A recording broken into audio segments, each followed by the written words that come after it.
Hello guys, back with another video with Overwatcher. We're going to be reacting to Work Stories Subway by the Odd Ones out. A lot of people make sure to subscribe, notification bell, like that video, leave a comment down below, and leave a comment to me what you want me to react to next. I think that everyone at some point in their life should work in a fast food or retail job. Not to improve their work ethic or anything, but so that everyone knows what it's like to have that kind of job. They wouldn't work in fast food their whole lives, maybe just like for 6 months, just so they get a feel for it. So with that, let's talk about the time when I worked in fast food. I used to work at a very small local sandwich shop. I don't know if any of you guys heard of it. It's called Subway.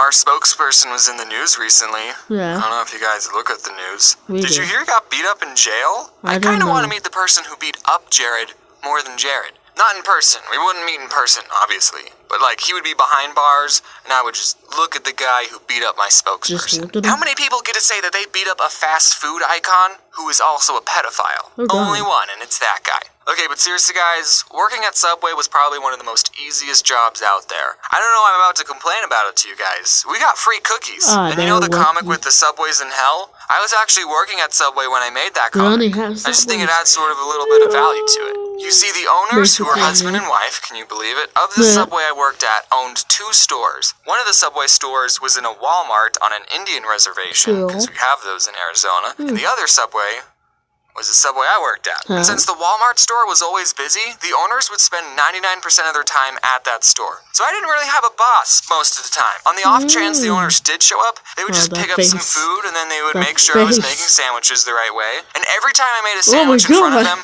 they would always find something wrong with it, without fail. Put on too many olives. Do you know, according to the Subway formula, you're only supposed to put on 8 olives on a foot long? 8! One for every other bite. That's just ridiculous. Can you imagine someone just counting out 8 olives? Nobody does that. I usually worked the closing shift, and at the end of the night, we would turn the alarm and we had 60 seconds to get out of the store. But one time I had the opening shift, so I unlocked the door to get in with my key, and the alarm went beep, beep, meaning I had 60 seconds to turn it off. No big deal, right? I've turned the alarm on all the time when I was closing. So I go to the little control panel, and I type in the code, and nothing happens. Beeping is still there and the clock is still ticking down. So I go, okay, I'm going to press each button very carefully. I'm going to make sure each button makes a beep when I press it. Beep, beep, beep, beep. Nothing still happens. Oh God. So I go, okay, I'm going to make sure to press each button very carefully. And I start thinking, did they change the passcode without telling me? Well, this is the only passcode I know, so we're just going to try it again. And I press each button very carefully. Beep, such big hands. beep, Can't even tell what you're touching. and it goes quiet. And then the alarm goes off. I still had like 20 seconds left, but I guess when you get it wrong 3 times, it automatically assumes that you're a burglar. So while the alarm is going off, I look on the contact sheet for the owner's cell phone number, I step outside, I call him, and he doesn't pick up. So I go back inside, find the number for the other Subway store. They open an hour before we do. Someone picks up with their stupid voice, oh, thank you for calling Subway, I'm blah, blah, blah, blah, blah, blah, blah, blah. How may I help you? And I go, hey, is Mike there? That's not his real name, guys, don't worry. And they go, just a minute. Yeah, sure, I have all the time in the world. The cops might be on their way, but take your time. So, Mike picks up. Yellow. Hey, Mike, this is James. What's the passcode for the alarm? Who is this? It's James. What's the passcode? What are you doing there, James? Why aren't you answering the question? I have the opening shift. Is the alarm going off? Yeah, no one told me the new code. Yeah, we changed it. It's the last 4 digits of your social security number. Oh, okay, thanks, Mike. I don't know my social security number. So I finally get the alarm off. No one showed up, thankfully. Which I actually don't know if that's a good thing or not, now that I say it out loud. We did have a store manager who would like make the schedule and sometimes tell us, hey, can you guys do a better job at your job? But other than that, she was cool. She watches my videos and so do her little brothers. They're big fans. Shout out to Ivan and Andy. Those are the brothers. So get this, at Subway, you only work with one other person. Just you and them in an empty Subway for 5 hours. I mean, we weren't like empty all the time. Okay, and when you're not making sandwiches, you have other stuff to do, like stocking the chips or we had stuff to do. But okay, we did watch a lot of Netflix and do homework, so I mean, it was that Yeah, other that's person cool. you worked with would make or break your entire shift. It wasn't the annoying customers. I kind of got used to annoying customers. So I worked with a lot of crappy people. And I also worked with a lot of people who I would probably never become friends with except in a work setting. You see, you gotta understand the type of people who got jobs at Subway.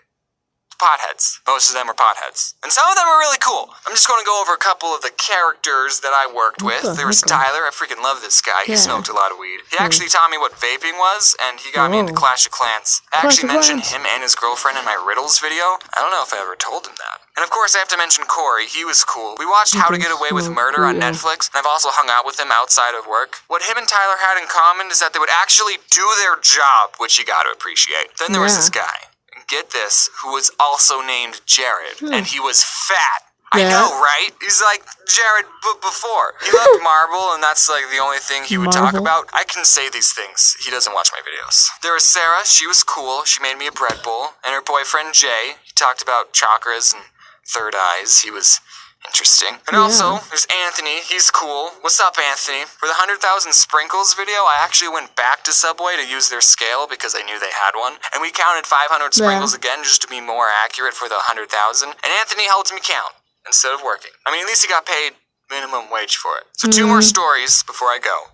One time, Jared asked me to take out this pile of trash, and I was like, oh, okay, I'll just put this pile of trash in the dumpster. And as I was taking it out, I saw that there was a chip poster in the pile, and I thought, this is too cool to throw away. I'm gonna keep it. So I took it home with me. And then the next day when I went in, people were saying, oh, where's the chip poster? We can't find the chip poster. We haven't seen it anywhere. And I'm thinking, I have the poster. I decided not to tell anyone that I had the poster. And it's still hanging up in my room. Sorry, boss, if you're finding out about this now. Okay, and then the other story, I was working with a manager, and we were just making sandwiches like usual. And I noticed that when we toasted a sandwich, it would burn the paper a little on the edges. That probably shouldn't be happening. So then a customer asks for just bacon toasted. And the boss lady puts some bacon on paper, and then puts it in the toaster. And we don't have a setting for just bacon. So then when she opens the toaster, there was a fire on the bacon. So then she starts to whack it with the little metal tray thing. But all she ended up doing was fanning the flames, making the fire bigger. What the frick you got is this, that? right? Then I went in the back and I got the fire extinguisher and I actually used it. I single-handedly saved that Subway. Yeah. How about that? What have I done? Is it okay if the bacon's a little crispy? And has nitrogen and carbon dioxide stuff on it? Wow, I didn't even mention a single bad customer experience. Well, I don't want the video to be too long. I should make a part 2. I'm going to make a part 2, and it's just going to be stories about annoying customers that I had to deal with. And if anyone I used to work with is watching, and I didn't mention you, it's because I hate you. Well, that's kind of mean. And when you see his, things, the odd ones are okay, they're basically just odd ones out. And this video, we're gonna end up doing the next video next time. Bye.